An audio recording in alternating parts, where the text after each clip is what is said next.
প্রিয়, বলো। মানুষ ভালোবাসে কেন জানো? কেন? একটু শান্তির জন্য। কেমন? এই যে ধরো তুমি বা আমি সারাদিন কাজের ক্ষেত্রে কিংবা পরিবারের সাথে অথবা বন্ধুবান্ধব আত্মীয় স্বজনের সাথে কম আর বেশ সবার সাথে কথা হয়, কিন্তু কোথাও কি শান্তি মেলে? যে শান্তিটা আমরা আমাদের সাথে কথা বলে পাই। না, পাই না। আমরা তো অনেকের সাথে পাশাপাশি হাঁটি, এক জায়গায় বসে কথা বলি, খাবারও খাই, কিন্তু এই একই কাজগুলো যদি আমরা আমাদের সাথে করি তাহলে কি শান্তি একটু বেশি পাই না?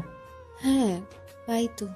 মার পরে যদি কোনো বুকে মাথা রেখে শান্তি মেলে, সেটা তোমার বুকে। হুম।